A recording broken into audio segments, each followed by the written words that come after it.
안녕하세요. 저는 애 둘을 키우고 있는 30대 여성입니다. 원래는 그림을 그렸는데 결혼하고 나서는 자연스럽게 그림은 뒷전이 되었네요. 아쉽지 않다고 한다면 거짓말이겠지만 그래도 저는 후회는 없어요. 그림만큼 사랑하는 가족들이 생겼으니까요. 그래도 최근에는 애들이 어린이집과 유치원에 간 덕분에 오전에는 조금씩 그림을 다시 그리면서 일을 시작하고는 있답니다. 물론 저의 주된 일은 다른 것이지만 말이에요. 결혼하기 전 저희 집 가족은 아버지, 어머니, 저, 그리고 배다른 동생 둘까지 해서 총 5식구였어요. 부모님 두 분 다 사업을 하시는 분들이라 유복한 가정에서 부족함 없이 자랐는데요. 아버지와 어머니께서는 아무리 바쁘더라도 가족들과의 시간을 최우선으로 생각해 주시는 그런 분들이셨답니다.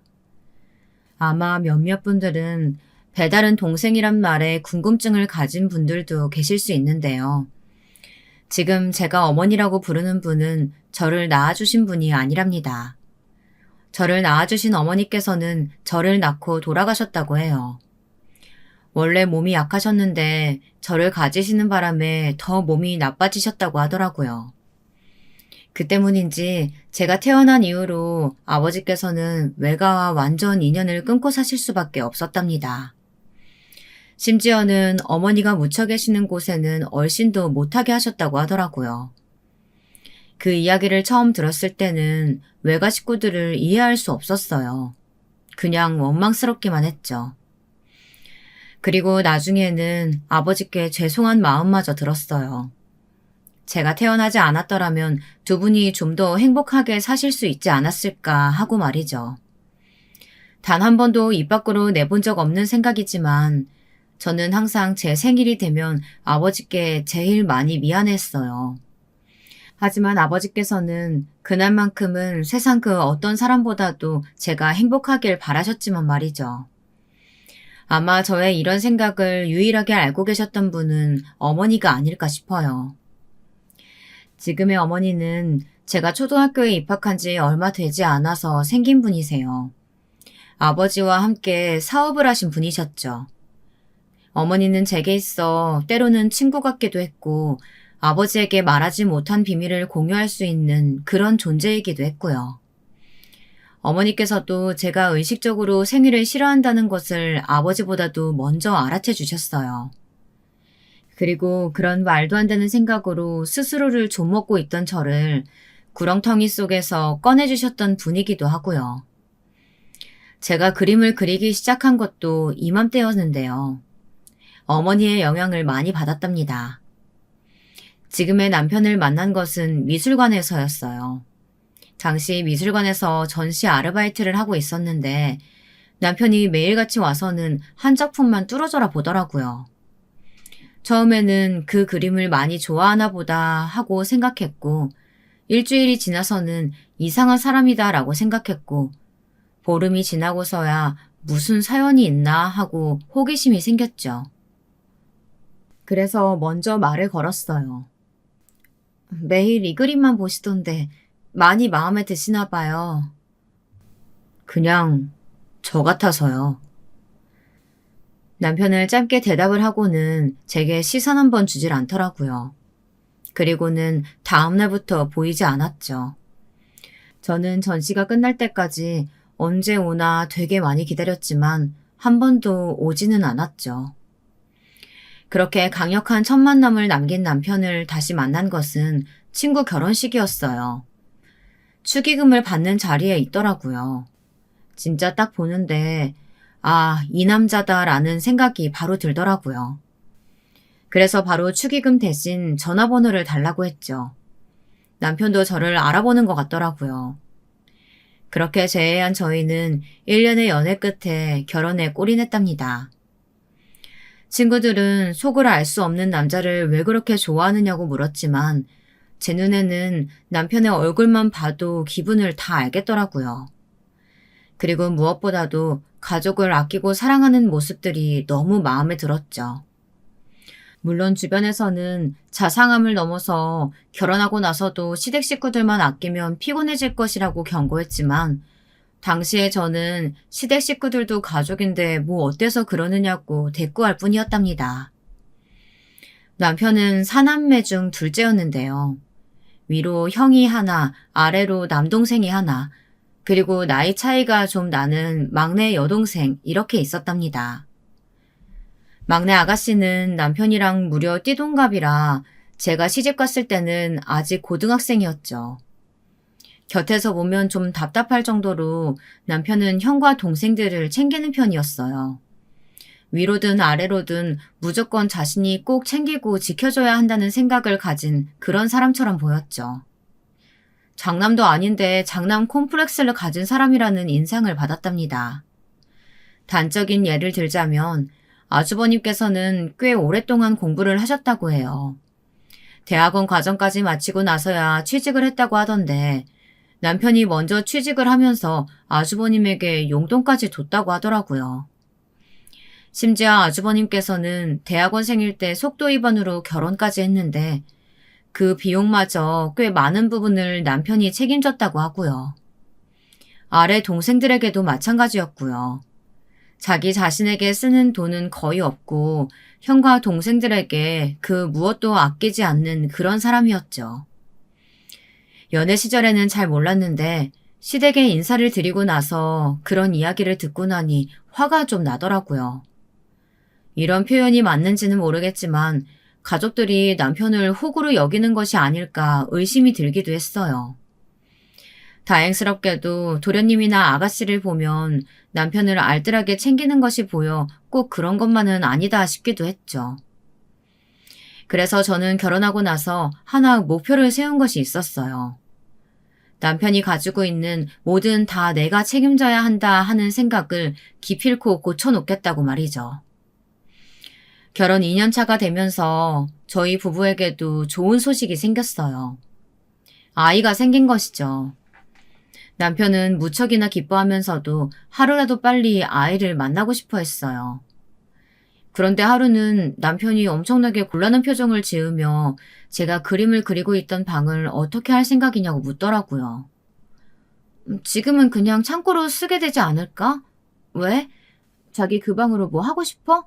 서재 따로 있는데? 진짜 미안한데 우리 막내 이번에 대학 갔잖아.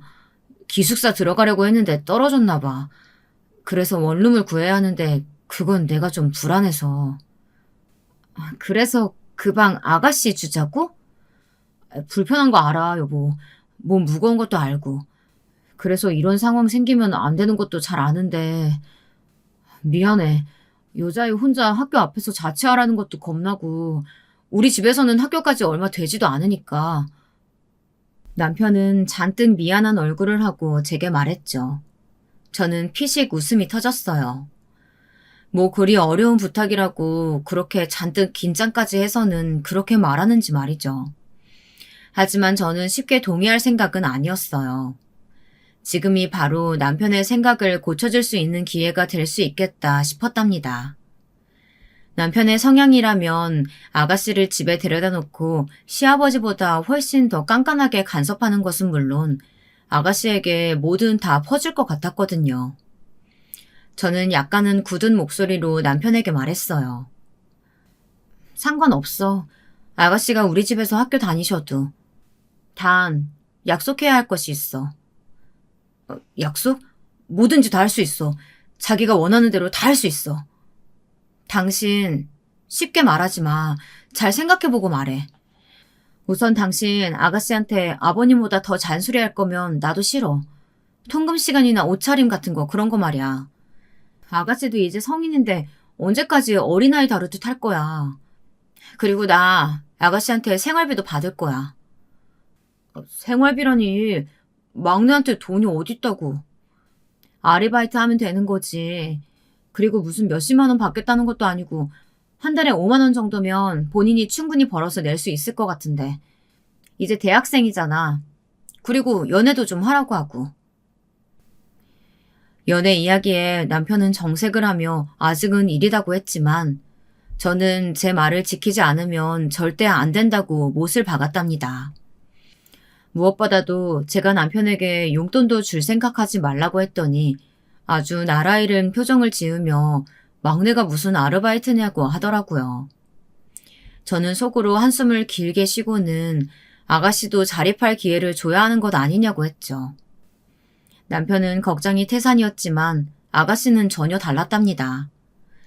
제 이야기에 너무 좋아하면서 당장 아르바이트부터 구해야겠다고 들뜬 모습을 보였죠. 진짜 둘째 언니 덕분에 해보고 싶었던 거 다 하고 너무 좋아요.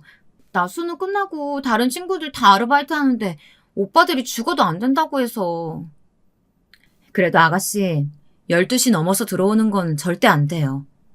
내가 다른 건 다 막아줘도 그건 힘들 것 같으니까. 둘째 오빠 성격 알죠? 그럼요. 내가 무조건 신데렐라 할게요. 언니가 이렇게까지 도와줬는데 그것마저도 안 하면 양심도 없는 거죠. 남편은 뭔가 못마땅한 얼굴을 했지만 그래도 곧 아가씨가 저희 집에서 학교를 다니게 되었다는 사실만으로도 충분히 만족스러워 보였답니다. 저 몰래 아가씨한테 용돈을 조금씩 주고는 있는 것도 다 알고 있었지만 그래도 내가 다 해줄 테니 너는 아무것도 하지 마 정도까지는 아니어서 살짝 눈 감아주고 있었죠. 이 정도면 충분히 좋아진 것이라고 생각했거든요. 하지만 모든 것이 생각대로 흘러가지는 않았죠. 제 계획에 가장 큰 걸림돌이 있었거든요.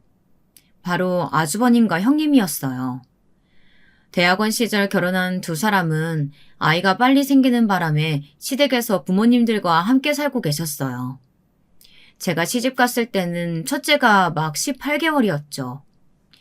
형님을 처음 만났을 때가 아직도 선명하게 기억에 남는데요. 인사를 드리는 저를 보면서 만나서 반갑다고 하시면서 활짝 웃으시더라고요. 기계적으로 짓는 웃음이 아닌 진짜 마음으로 웃는 그런 웃음이라서 어떻게 저렇게 사람이 화사할 수 있을까 생각했거든요. 그에 반면 아주버님께서는 마음에 들지 않는다는 표정이 가득한 상태였죠. 저는 제가 초면에 실수라도 한 것인가 싶어서 걱정을 했는데 나중에 이유를 알고는 얼마나 황당했는지 몰라요. 당시 아주버님께서는 회사에 적응하지 못하셨는지 회사를 그만두고 다른 곳을 찾고 계셨어요. 아이 때문에 급하게 취직을 하시긴 하셨는데 적성에 맞지 않았던 모양이었죠. 그런데 놀랍게도 그런 형님과 아주버님의 생활비를 그동안 남편이 대고 있었다고 하더라고요. 저는 내심 많이 놀랐어요. 아주버님께서 저를 마음에 들어하지 않으신 이유도 바로 이 때문이었고요. 혹여나 제가 결혼 이후 경제권을 가져오게 된다면 남편에게서 받는 생활비가 없어질 수도 있다는 생각을 하셨던 거죠. 물론 마음으로는 그렇게 하고 싶었어요. 다 큰 성인이 결혼까지 했으면 스스로 어떻게든 책임질 생각을 해야 한다고 생각했거든요. 그것은 어디까지나 제 생각이었지 남편은 달랐어요. 남편은 아주버님이 직장을 다시 찾을 때까지만이라도 시간을 달라고 해서 그렇게 하겠다고 했었죠. 동서, 내가 동서한테 미안한 일이 참 많아. 면목이 없어. 괜찮아요, 형님. 아시다시피 그이가 가족이라고 하면 얼마나 끔찍하게 생각하는데요. 뭘 바라고 하는 일은 아닐 거예요. 내가 이 은혜는 절대로 잊지 않을게. 정말이야. 은혜는 뭐가 은혜야. 형이 힘들면 동생이 도와줄 수도 있지. 여보, 그런 거에 기죽을 필요 없다니까? 당신은 좀 조용히 해요. 막말로 큰 서방님 아니면 우리가 이렇게라도 살 수 있을 줄 알아요? 사람이 염치가 좀 있어야죠. 아주버님의 철없는 소리와는 다르게 형님은 진심으로 남편과 저에게 정말 미안해 하셨어요. 그 때문인지 정말 제게 잘해주셨답니다. 하루는 제가 엄청 아팠던 적이 있었는데요. 그때 형님과 잠깐 통화를 했었거든요. 그때 제 목소리가 많이 잠긴 것 같다고 하시더니 그 길로 보양식을 만들어서 가져다 주셨죠. 주변에서는 무슨 형님 동서 사이가 아니라 언니 동생 사이 같다고 말씀도 많이 하시더라고요. 그 정도로 형님께서 저를 많이 챙겨주셨답니다. 그뿐만이 아니었어요. 제가 지금은 많이 좋아졌지만 결혼 초기만 하더라도 음식 솜씨가 진짜 꽝이었거든요. 그에 반면 형님은 못하는 요리가 없으실 정도였죠. 형님께서는 제 음식 솜씨를 알고 난 이후부터는 늘 밑반찬을 챙겨다 주셨어요. 그냥 받기만 하는 것이 죄송할 정도로 말이죠. 그래서 반찬 만들어주시면 너무 고맙다고 형님께만 용돈을 따로 드리기도 했어요. 형님께서 만들어주신 반찬은 다 맛있었는데 특히 김치는 동네에 소문이 날 정도로 인기 폭발이었어요. 김장 때만 되면 형님께서는 넉넉하게 하셔서 꼭 저희 집에도 한 통 가득 담아서 보내주셨죠. 그러던 어느 날 시어머니께 전화가 왔더라고요. 그리고 제 귀를 의심할 만한 이야기를 하셨죠. 형님께서 무슨 바람이 부셨는지 사업을 하겠다고 하더라는 것이에요. 사업이라는 것이 어느 날 갑자기 오늘부터 나도 사업을 하겠다고 한다고 해서 시작할 수 있는 것이 아니잖아요. 사전 조사도 필요하고 초기 자본은 얼마나 들어가는지 전망은 어떤지 확실하게 해서 시작해도 성공하기 힘든 것이 사업이었죠.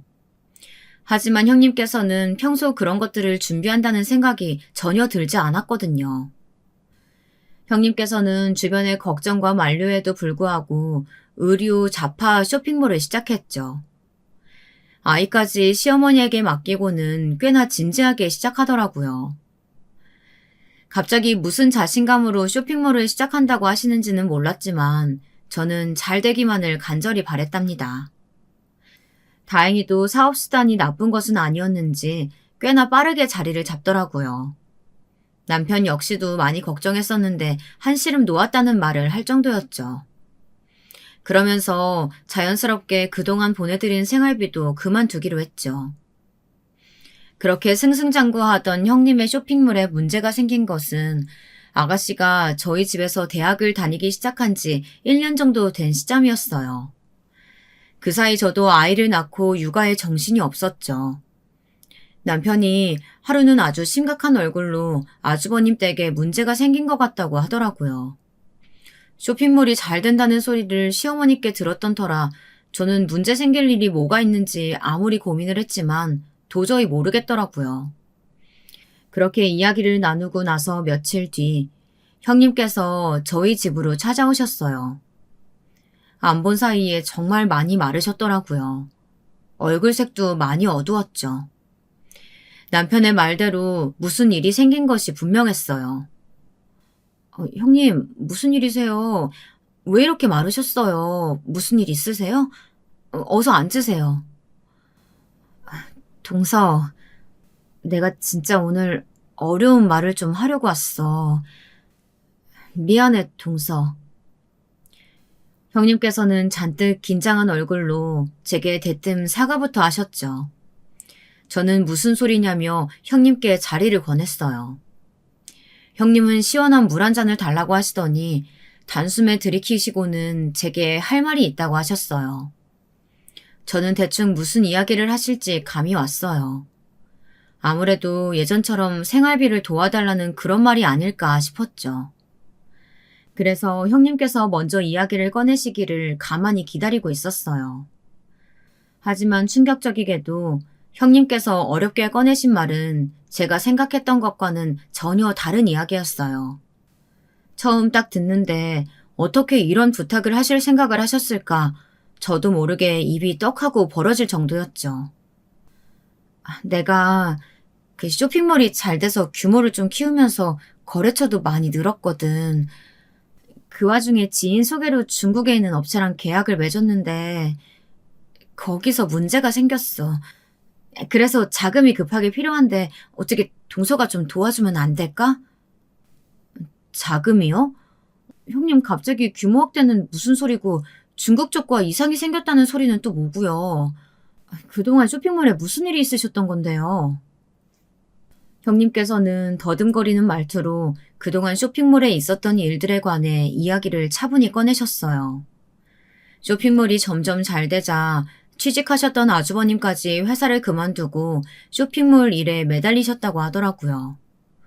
시부모님과 함께 사는 입장에서 집안 곳곳에 상품을 쌓아두는 것도 아니다 싶어서 정식 사무실도 얻었다고 했어요. 저도 사무실을 얻은 것은 시어머니께 들어서 알고 있었죠. 그렇게 시작된 규모 확장은 점점 일손이 부족해서 2명을 따로 직원으로 고용할 정도였다고 말이죠. 그러다 지인의 소개로 중국에 있는 업체와 조인을 하게 되었는데 그게 문제가 되었답니다. 간단하게 거래처에서 불량 상품을 제공하고는 날라버린 것이죠. 그러다 보니 제품을 구매한 고객들에게 사과를 드리고 환불을 진행하는 것은 물론 다른 거래처에서 제품을 구입해야 하는데 자금이 턱없이 부족하다는 것이었어요. 부모님께서 사업하시는 모습을 지켜보면서 제가 하나 배운 것이 있다면 사업하는 사람은 꼭 따로 비상금을 준비하고 있어야 한다는 것인데 형님께서는 그런 생각을 아예 해보신 적이 없었다고 하더라고요. 정말이지 말 그대로 미치고 환장할 노릇이었죠. 아니 형님, 대출은요? 대출 알아보셨어요? 지금 우리 사무실 얻을 때 대출을 최대치로 받아서 더 이상 돈이 나올 곳이 없어. 담보가 없어서 더 이상 빌릴 곳도 없고. 진짜 동서, 내가 이런 말까지 하고 싶지 않았는데 지금 딱 죽을 것 같아. 동서가 도와주지 않으면 우리 세 가족 진짜 죽는 것밖에 없어. 아니 형님, 무슨 죽는다는 말씀을 그렇게 쉽게 하세요. 그리고 얼마나 필요하신지는 모르겠지만 저희도 큰 돈은 없어요. 형님께서 당장 필요한 금액을 말씀하시는데 기함하겠더라고요. 5천만 원이라니. 도와주고 싶은 마음은 굴뚝 같았지만 저희도 그렇게 넉넉한 상황이 아니었거든요. 제 말이 끝나기 무섭게 형님은 갑자기 크게 울음을 터뜨리면서 엉엉 소리까지 내며 울기 시작했어요. 저는 어떻게 해야 할지 몰라 그저 형님 곁에 앉아서 등을 토닥여 드리는 것 외에는 할 수 있는 것이 없었죠. 그런데 갑자기 형님께서 제 손을 대뜸 잡더니 눈물 범벅이 된 얼굴로 믿을 수 없는 부탁을 하더라고요. 정신이 번쩍 들었죠. 동서 친정 말이야. 혹시 우리 쇼핑몰에 투자를 좀 부탁할 수 없을까? 저희 부모님이요? 갑자기 그렇게 말씀하셔도. 나 쇼핑몰 운영하는 거 동서가 제일 가까이서 봤잖아. 수단도 있어. 이번 일로 배운 것도 있고. 앞으로 절대 같은 실수 하지 않을 거야. 그러니까 동서가 친정 식구들한테 부탁을 좀 해주면 안 될까? 내가 진짜 동서한테 잘할게. 형님은 관절한 얼굴로 제게 매달리기 시작하셨어요. 평소에 저였다라면 단호하게 거절했을 텐데 하필 며칠 전 남편을 괴로워하는 얼굴이 떠오르면서 말을 못하겠더라고요. 저는 우선 친정 식구들에게 이야기는 해보겠다는 말로 형님을 달래 집으로 보냈답니다.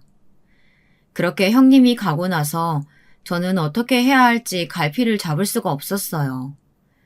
진짜 친정 식구들을 끌어들이는 것이 옳은 일일까 고민이 되었죠.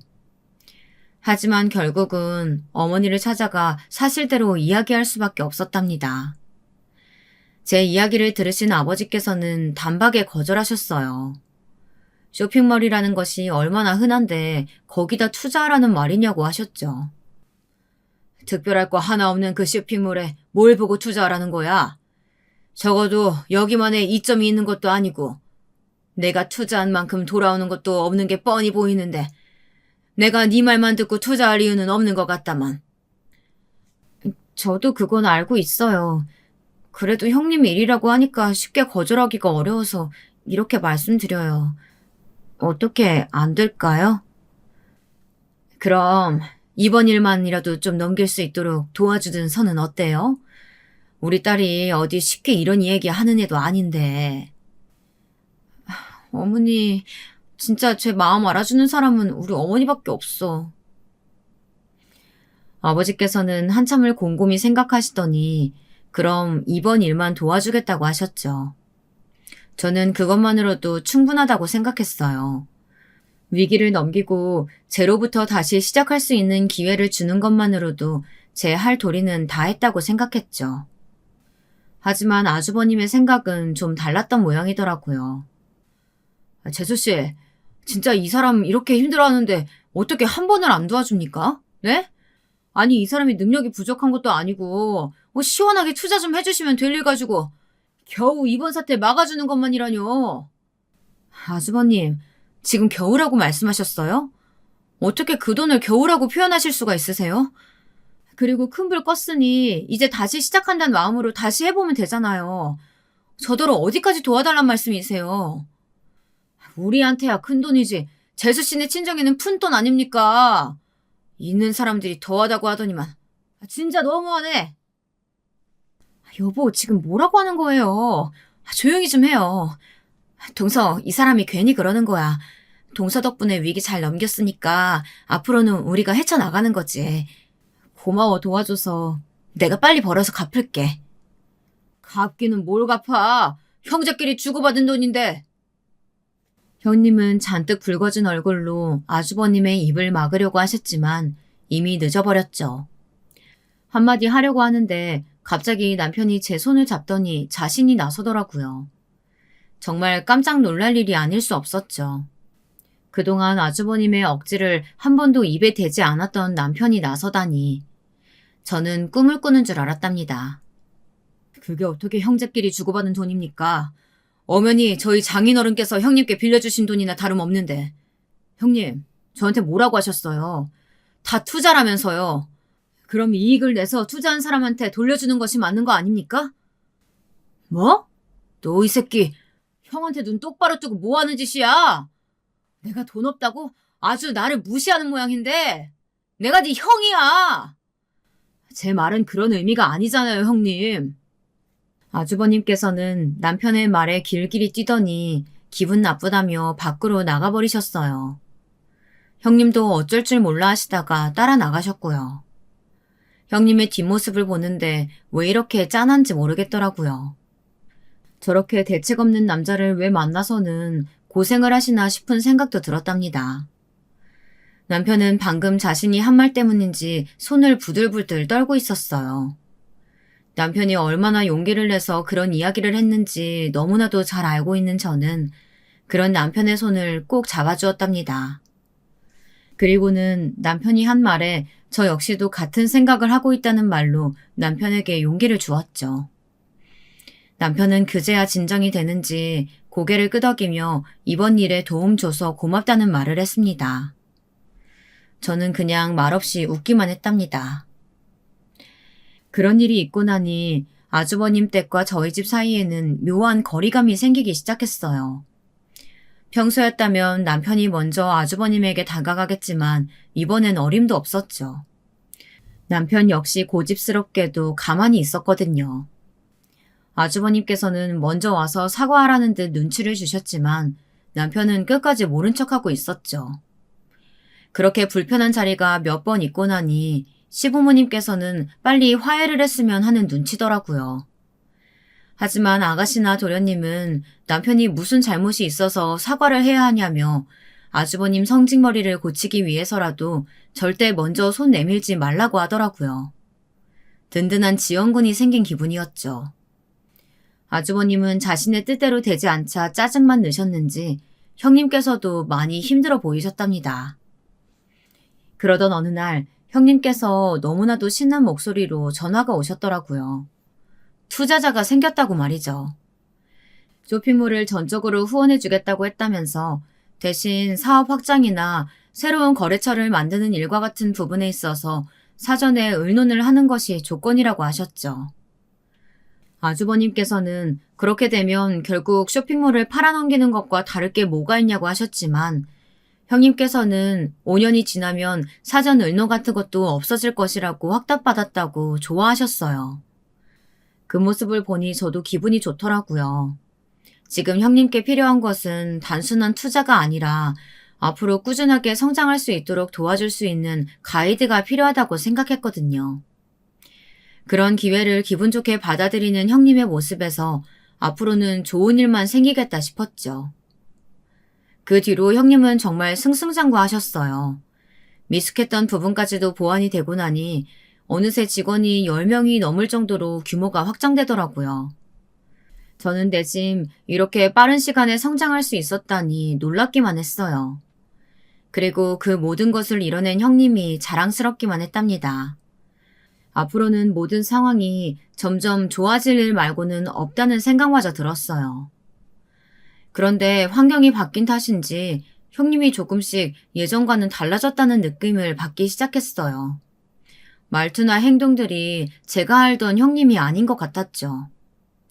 형님이 이상하다고 처음으로 생각된 것은 아가씨 생일을 축하하기 위해 가족들이 모였던 날이었어요. 시댁 식구들은 아무리 서로 싸우고 마음 다쳐도 생일만큼은 무조건 다 모여서 밥을 먹으며 축하하는 것이 규칙이었는데요. 가족들이 다 모인 자리에서 형님이 큰 소리로 아가씨에게 줄 선물을 가져왔다고 하면서 쇼핑백을 3개나 꺼내더라고요. 아가씨는 의문이 가득한 얼굴로 쇼핑백과 형님을 번갈아 바라보았죠. 우리 아가씨도 이런 거 한두 개 정도는 가지고 있어야 되지 않겠어요? 20대들 사이에 유명한 브랜드라고 하니까 부담 갖지 마시고 받아주세요. 생일이잖아요. 큰언니, 이건 너무 과해요. 이런 명품 가방을 제가 언제 들고 다니겠어요. 마음은 감사한데. 아가씨, 데일리로 들고 다니라고 준비한 거예요. 그리고 이런 가방 들어줘야 다른 사람들도 아가씨를 명품으로 보는 거죠. 편한 거 좋다고 얼마 하지도 않는 가방 들고 다니면 다 그저 그런 사람들만 만나게 된다니까요. 진짜 제대로 된 사람 만나려면 아가씨가 고급화되어야 되는 거예요. 아가씨는 얼떨떨한 얼굴로 가방을 열어보고는 바로 거절했지만 형님은 단호하게 밀어붙이셨어요. 아주버님께서는 형님이 신경 써서 골랐는데 그냥 들고 다니면 되지 뭐하러 고민을 하느냐고 말했죠. 슬쩍 곁에서 보니 대학생이 들고 다니기에는 확연히 부담스러운 명품 브랜드였어요. 하지만 워낙 형님이 단호하게 말씀하시다 보니 아가씨는 결국 고맙다는 말로 선물을 받을 수밖에 없었죠. 저도 여기까지는 괜찮았어요. 돈 많이 벌었다고 아가씨에게 비싼 명품 가방 사준 것이 저에게 뭐가 문제가 되겠어요. 하지만 형님은 거기서 끝나지 않으셨어요. 저를 위아래로 훑어보시고는 못마땅한 얼굴로 한 소리 하시더라고요. 동서 아무리 애 키운다고 바빠도 그렇게 가족 모임에 옷차림 그게 뭐야? 내가 여기 예약했다고 말했는데 너무하네. 단정하게 챙겨 입었는데 형님 뭐가 잘못됐나요? 잘못돼도 한참은 잘못됐지. 아니 머리부터 발끝까지 어디 하나라도 제대로 챙겨 입은 곳이 없잖아. 아니 동서는 서방님이 돈도 그렇게 잘 벌어오시는데 어떻게 이런 자리에 입고 올 옷 한 벌이 없어? 브랜드가 있기는 한 건지 알 수 없는 그런 싸구려 옷 말고 다른 옷 그런 건 없는 거야? 이번 기회에 내가 동서랑 큰 서방님 옷 보내드릴 테니까 앞으로는 지금처럼 입고 와서 사람 부끄럽게 만들지 마. 형님, 부끄럽게 만들었다뇨. 명품을 걸쳐야만 하는 것도 아니잖아요. 저는 이 자리에 맞게 입었다고 생각하는데요. 그건 동서 생각이고 괜히 나까지 값서 보이니까 너무 불쾌하네. 형님은 입맛이 사라졌다고 하시면서 먼저 자리에서 일어났죠. 아주버님께서는 못마땅하다는 얼굴로 저를 노려보시고는 형님을 따라 나가셨고요. 식장에 남은 아가씨와 도련님은 이게 무슨 경우냐고 화를 내셨지만 이미 형님은 나가버린 후였답니다. 저는 너무 화가 나서 당장이라도 뭐든 다 뒤집어버리고 싶었지만 심호흡을 하면서 분노를 겨우 가라앉혔어요. 물론 제가 입은 옷이 눈 튀어나올 정도의 명품 브랜드는 아닐 수 있겠지만 그래도 이렇게까지 무시를 당할 정도로 엉망인 것은 아니었거든요. 저는 다른 사람도 아니고 어떻게 형님이 제게 이런 말을 하실 수 있는지 온몸에 소름이 돋을 정도였어요. 무슨 몰래카메라를 설치한 것은 아닌가 하는 의심이 들더라고요. 쇼핑몰 도와달라고 제게 부탁하러 왔을 때는 그렇게 미안해서 어쩔 줄 몰라 하던 사람이 너무나도 딴판이 되어버렸잖아요. 마치 지킬 앤 하이드를 보는 그런 기분이 들었다고나 할까요? 남편은 그냥 웃어 넘기자고 했지만 저는 자꾸만 그날의 일이 떠올라서 가슴이 답답했답니다. 하지만 그 일이 시작이나 다름없었어요. 그날 이후에도 형님은 몇 번이나 저를 가족들 앞에서 무시하는 태도를 보이셨죠. 휴가철을 맞이해서 시부모님 여행을 보내드리기로 했는데 그 문제로도 형님과 크게 다투게 되었죠. 친구들과 함께 부부 동반으로 여행을 가신다고 하시기에 저는 가까운 제주도를 권해드렸어요. 연세도 있으시다 보니 장시간 비행에는 무리가 있을 것 같았거든요. 특히 시아버지께서 무릎 수술을 받고 퇴원하신 지 한 달 겨우 넘은 시점이기도 했고 함께 가시는 친구분들도 건강에 주의해야 하다 보니 이동하기 편한 곳으로 잡는 것이 좋지 않을까 싶었죠. 시아버지와 시어머니께서는 신혼여행을 제외하고는 제주도를 안 가봤다고 하시면서 무척이나 좋아하셨어요. 그래서 함께 가보시면 좋을 만한 곳들을 추천해드리는데 이 이야기를 들은 형님께서 코웃음을 치면서 반대하시더라고요. 제주도가 뭐예요, 어머니, 제주도가. 무슨 동네 산책 가는 것도 아니고 휴가로 가는 건데 힐링할 만한 곳으로 가야죠. 베트남이나 태국 어떠세요? 형님, 아버님 아직 많이 걸어 다니시긴 힘들어요. 그리고 지금 이 시기면 베트남이나 태국이 얼마나 더운데요. 동서, 돈이면 다 해결될 일이야. 현지 가이드 구해서 편안하게 모시면 될 일인데 뭘 그래? 그리고 비행기 그 정도 타시는 건 괜찮아. 고작 4시간이잖아. 뭐야? 동서 혹시 현지 가이드랑 차량 부분 걱정돼서 그래? 나한테 맡겨. 내가 사람 구해볼 테니까. 그게 뭐 어려운 일이라고. 형님은 저를 깔보는 시선으로 피식 웃으시면서 시부모님께 베트남과 태국에 대해 열변을 토하셨어요. 진짜 너무 어이가 없더군요. 제 전화 한 통이면 모든 것이 다 바뀔 텐데 그것도 모르고 저렇게 자기 잘났다고 하는 꼴을 보고 있자니 기분이 확 상했죠. 하지만 차마 시부모님들 앞이라 내색도 못하고 가만히 호흡만 가다듬고 있었답니다. 형님은 점점 이야기를 하면서 흥이 오른 모습이었지만 시부모님께서는 불편함이 역력한 얼굴로 듣고만 계시더라고요. 결국 그 모습을 참지 못하고 형님의 말을 자르고 말았죠.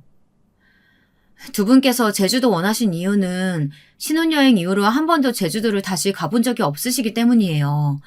형님 눈에는 고작 제주도 여행일지 몰라도 어머님, 아버님께는 누구보다도 소중한 추억이신 곳이라고요. 그리고 마침 함께 가시는 분들도 제주도는 처음이라고 하시니까 마음에 쏙 들어하셨고요. 다 이유가 있답니다. 뭐야? 그런 이유가 있으면 있다고 말을 하던가. 동서는 사람이 어쩜 그렇게 음흉해? 혼자서 어머님, 아버님께 점수라도 딸 생각이었어? 형님, 점수를 따다뇨. 자꾸 저한테 말씀 함부로 하시는데 그러지 마세요. 그리고 제가 무슨 이야기를 할 기회라도 있었나요? 갑자기 베트남인이 태국인이 이야기 꺼내신 건 형님이시죠. 제 말에 할 말을 잃은 형님은 아주버님이 남편에게 화를 내던 것과 마찬가지로 위아래도 모른다고 하고는 나가버렸죠. 시부모님께서도 당황하셨는지 형님이 나가신 방향과 저를 번갈아 보면서 한숨을 쉬셨답니다. 그리고는 서로 좋게 이야기하면 될 일을 가지고 왜 이렇게 감정적이냐고 한마디 하셨죠. 저는 시어머니와 시아버지께 죄송하다고는 했지만 형님께 사과할 생각은 조금도 없었어요. 저는 속으로 두 번째라고 중얼거리면서 한 번만 더 제게 선을 넘는 행동을 한다면 절대 가만두지 않겠다고 굳게 다짐했답니다. 제 다짐이 무색하게 세 번째는 금방 다가왔어요. 도련님 결혼을 일주일 앞둔 어느 날이었죠. 저는 도련님과 막내 동서에게 혹시 새 집에 필요한 것은 없는지 물었어요. 도련님은 예식장 빌리는 것부터 신혼여행까지 다 도움 주셨는데 무슨 살림살이까지 챙겨주려 하시냐면서 괜찮다고 하셨죠. 사실 도련님께서 예약을 해둔 곳이 더블 부킹이 확인되면서 취소가 되었거든요. 급하게 다시 식장을 잡으려는데 어디 그게 될 법한 일인가요? 그때 제가 지인 찬스를 동원해서 예식장을 준비했더니 그게 꽤나 고마웠던 모양이더라고요.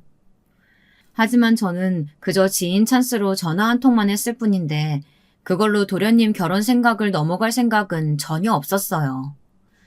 막내 동서와 이런저런 이야기 끝에 저는 로봇 청소기를 선물했답니다. 막내 동서는 너무 좋아하면서 잘 쓰겠다고 활짝 웃어 보였죠. 그런데 문제는 그 다음이었어요. 그날 저녁 시어머니께서는 막내 동서에게 줄 것이 있다고 하면서 집으로 부르셨다고 하더라고요. 저는 어머님께서 반지를 물려주려고 하시나 보다 싶었어요. 저 역시도 받았거든요. 때마침 남편도 일찍 마쳤으니 저녁을 함께 먹자고 이야기가 되었죠. 형님께서도 시간이 된다고 하셔서 급하게 온 가족들이 모였답니다. 다 함께 식사를 마치고 거실에 모여 앉아서 이런저런 이야기를 하는데 갑자기 형님께서 축의금이라고 하면서 봉투를 도련님께 내밀더라고요. 모든 가족들이 다 모여있는 곳에서 말이죠. 도련님께서는 갑자기 나타난 눈앞의 봉투를 어쩌지도 못하고 감사하다는 말로 받았죠. 많이 넣지는 않았고 그냥 500 넣었어요. 신혼살림 준비는 다 했다고 하셔서 그냥 필요한 거 알아서 장만하시라고요. 별거 아니니까 그냥 받아두세요. 그래도 500만 원은 좀 과해요, 형수님. 어머, 도련님, 그게 뭐가 과해요? 그 정도는 해야죠. 안 그래, 동서? 동서는 축의금 얼마 했어? 저를 바라보며 말씀하시는 형님을 보면서 어떻게든 가족들 앞에서 저를 깎아내리려고 하는 모습이 너무 뻔히 읽히더라고요. 이걸 어떻게 생각할까 고민 중인데 남편이 덜컥 200만 원 줬다고 말하더라고요. 저도 처음 듣는 이야기였죠. 아무래도 같은 회사를 다니고 있는 도련님을 따로 불러서 쥐어준 모양이었어요. 막내 동서는 아직 그 이야기를 들은 바가 없는지 당황하며 저와 도련님을 번갈아 바라보았죠. 뭐? 200? 동서, 아니 어떻게 도련님 결혼한다는데 겨우 200만 원을 축의금이라고 내놓을 수가 있어? 아유, 진짜 사람 알 수 없다니까. 겨우 그 몇 푼 아까워서 그렇게 꽁꽁 싸매더니 진짜 실망이네, 동서. 큰형님 오해세요. 작은형님께서는 로봇 청소기도 따로 사주셨는걸요. 그것 말고도 식장이랑 신혼여행까지 충분히 해주셨어요. 막내 동서, 지금 윗동서끼리 이야기하는데 어딜 끼어들기는.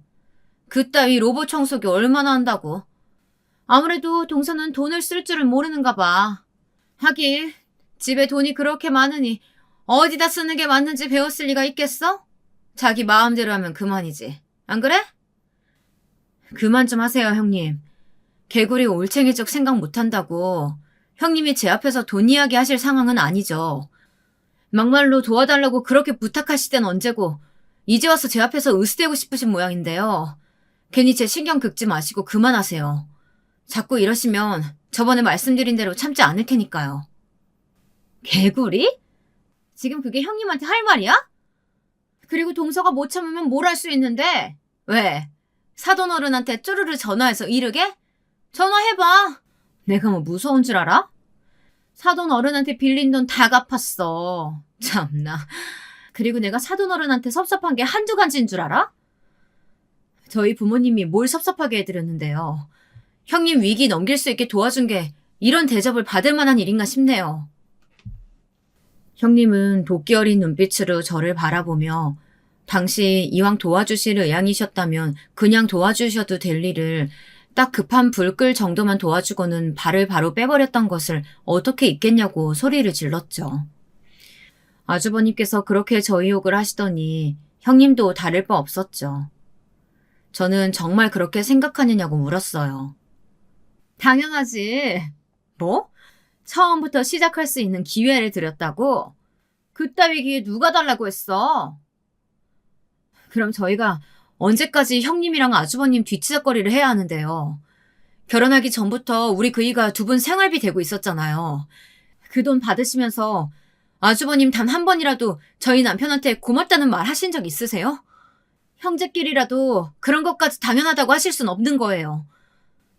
한 달에 고작 150이었어. 큰 서방님이 생활비에 보태라고 준 돈. 그 돈으로 그렇게 유세가 하고 싶었어? 그래, 동서? 저는 점점 형님과 말이 통하지 않는다는 생각이 강하게 들었어요. 정말 이 사람들은 과거 남편과 제가 얼마나 배려를 해주었는지 하나도 머릿속에 남아있지 않았죠. 제가 대답을 하지 않자 형님은 점점 더 도를 넘는 발언들을 하기 시작했어요. 내가 진짜 이런 말까지는 안 하려고 했는데 동서 어머님, 친어머니 아니라며? 동생들도 다 배다른 동생이고. 그래서 그랬던 거야? 제대로 투자도 해주지 않으셨던 거. 진짜 자식이 아니니까 나 몰라라 하신 거지. 지금 말씀 다 하셨어요, 형님? 아무리 사람이 생각이 없어도 그렇게 해도 될 말이 있고 해서 안 되는 말이 있어요. 내가 어디 틀린 말 했어? 계모가 괜히 계모겠어? 내가 진짜 눈앞이 캄캄해서 동서한테 부탁을 했기는 했지만 동서가 그런 대접 받는 줄 알았으면 얘기 안 했어. 형님, 지금 형님 선 넘으셨어요. 앞으로 어떤 일이 닥치더라도 다 형님이 만든 일이라는 거 잊지 마세요. 아시겠어요? 저는 형님이 보는 앞에서 어디론가 전화를 걸었어요. 신호가 얼마 가지도 않았는데 상대방이 바로 전화를 받았죠. 외삼촌이셨어요.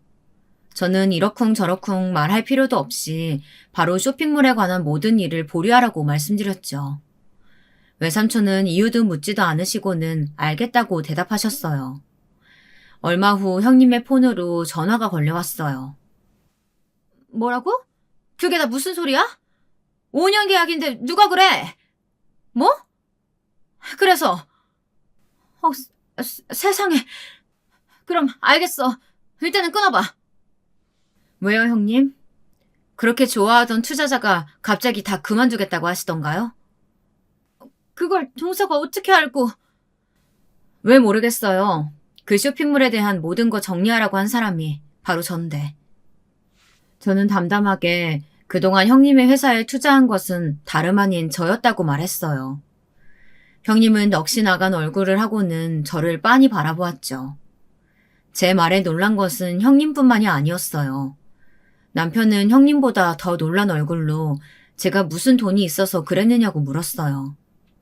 저는 그동안 한 번도 공개하지 않았던 외삼촌에 관한 이야기를 했답니다. 인연이 끊어진 것으로 알고 있던 외삼촌한테 연락이 온 것은 결혼을 한 달 앞둔 시점이었어요. 개인 작업실로 찾아온 외삼촌은 아무 말도 없이 가만히 제 얼굴을 보시더니 어머니를 많이 닮았다는 말씀을 하시고는 미안하다는 말을 먼저 꺼내셨어요. 당신이 엄마가 죽고 어머니가 많이 힘들어하셨어. 우리 형제들 사이에서 유독 네 엄마를 좋아하셨거든. 하루아침에 자식 잃은 어미가 무슨 결정을 제대로 할 수 있었겠어. 치를 떨며 날뛰시는 어머니 때문에 너나 네 아빠한테 못할 짓 했다. 미안하다. 이제 와서요? 이 나이 되도록 어머니 기일에 한번 찾아가지도 못했던 그 많은 시간들은 어떻게 보상하실 건데요? 할머니만 자식을 잃은 것이 아니었어요. 그날 저는 어머니를, 아버지는 세상에서 가장 사랑하는 사람을 잃었다고요. 제가 어떻게 용서가 되겠어요? 외삼촌은 입이 10개라도 할 말이 없다고 하시고는 원래 어머니께로 가야 했던 몫이 있는데 꼭 받아달라고 하셨죠. 당연히 저는 거절했고요. 외삼촌은 제가 거절할 것을 예상이라도 하셨는지 추후 도움이 필요하다면 언제든지 찾아오라는 말을 남기고 가셨어요. 그것으로 다시 볼 일은 없다고 생각했는데 며칠 뒤 갑자기 외삼촌은 보여줄 사람이 있다고 하더니 저를 따로 불러냈죠. 그 자리에는 외할머니가 나와 계셨어요.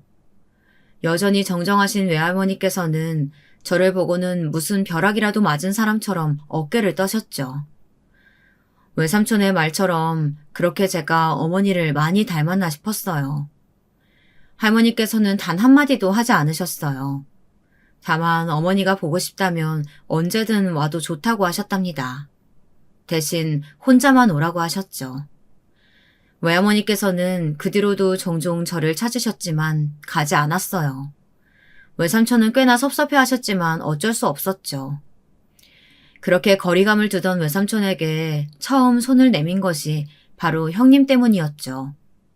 아무런 도움이 되지 못한다는 남편의 괴로움을 보고 있는 것도 싫었고 본인 스스로 아무것도 할 수 없는 아주버님의 횡포를 참고만 있던 당시의 형님이 너무 안쓰러웠거든요. 그래서 외삼촌에게 제 정체를 숨긴 채 형님을 도와달라고 부탁드렸답니다. 제 이야기가 끝나기 무섭게 형님께서는 저를 붙들고는 자신이 실수했다며 한 번만 넘어가달라고 싹싹 빌기 시작했어요. 정말이지 징그러울 정도로 빠른 태세 전환이었죠. 저는 들은 척도 하지 않고 시부모님께 인사를 드리고는 자리를 벗어나려고 했어요. 하지만 형님은 맨발로 따라 나오더니 한 번만 살려달라고 애원을 하더라고요. 예전 같았으면 그 모습이 안쓰럽다 생각했겠지만 지금은 아니었죠. 저는 매몰차게 형님을 밀치고 유유히 집으로 돌아왔답니다. 집에 도착하고 나서도 형님은 쉴 새 없이 전화와 카카오톡을 보냈어요. 대부분의 내용은 다 같았어요. 하나같이 자신의 생각이 짧았음을 사과하면서 제발 살려달라는 말로 가득했죠. 외삼촌이 전해준 바에 의하면 외삼촌이 투자를 철회하자 외삼촌을 따라서 몰려들었던 다른 사람들도 투자금을 빼겠다고 난리가 났다고 하더라고요. 결국 형님의 사무실에 일하고 있던 직원들과 함께 당장 길거리에 나앉게 생긴 거죠. 제가 전화도 다 무시하자 형님은 저희 집으로까지 찾아오셨어요. 당연히 저는 만나주지 않았죠. 더 이상 무슨 할 말이 남아있다고 이야기를 하겠습니까? 제 마음이 바뀔 것 같지 않자 이번에는 남편의 회사로 찾아간 형님과 아주버님은 남편에게 저를 설득해달라고 부탁을 했어요. 하지만 남편은 저 이상으로 단호하게 거절을 했더라고요. 그 일로 아주버님과 형님이 시댁에서 얼마나 진상짓을 했는지 시어머님께서도 이번에는 그냥 넘어가면 안 된다고 연락이 오실 정도였답니다. 하지만 그 어떤 말이 있어도 제 생각은 변함이 없었어요. 남편도 마찬가지였고요. 결국 형님의 쇼핑몰은 그대로 무너지고 말았죠. 그 일이 있고 나서 시댁에서는 두 눈을 의심할 만큼의 놀라운 일이 생겼답니다. 형님과 아주버님이 자취를 감추셨더라고요. 부도 처리가 나고 사무실까지 다 정리하고 나더니 형님과 아주버님은 자신의 사업 실패에 가장 큰 책임이 바로 제게 있다고 하고는 두 번 다시 서로 보지 말고 지내자고 말하고는 사라졌죠. 시어머님의 폐물과 금고 속에 있던 현금까지 어떻게 알았는지 야무지게 챙겨서 사라졌더라고요. 저는 당장 경찰에 신고해서 잡아야 한다고 했지만 시어머니와 시아버지께서는 일을 크게 키우고 싶지 않다고 하셨어요. 그냥 독립자금 됐다고 생각하고 넘어가자고 말이죠. 저는 조금도 이해할 수 없었지만 두 분의 뜻을 결국 따르기로 했죠. 물론 마음 먹고 아주버님과 형님을 찾겠다고 한다면 일도 아니겠죠. 외삼촌이든 친정아버지든 어느 쪽의 이야기를 하더라도 금방 찾을 수 있을 거예요. 하지만 시부모님의 의견을 받아들여 저와 남편은 이쯤에서 정리하는 것으로 했답니다. 물론 들으시는 분들은 갑갑하다고 하실 수도 있겠지만요. 저희 시부모님께서는 유독 아픈 손가락이 장남이라는데 무슨 말을 더 하겠어요. 다만 어디선가 이 방송을 형님과 아주버님께서 듣고 계신다면 딱 한 가지만 부탁드리고 싶네요. 절대로 집에 들어오실 생각은 하지 말라고요. 두 분이 버리듯이 두고 간 아이는 저희 집에서 잘 크고 있으니 나중에 자식이 보고 싶어서 왔다는 등의 헛소리는 절대로 하지 마시길. 그리고 자기들끼리 살겠다고 자식까지 버리고 간 그 대가는 꼭 치르시길 바란다고 말이죠.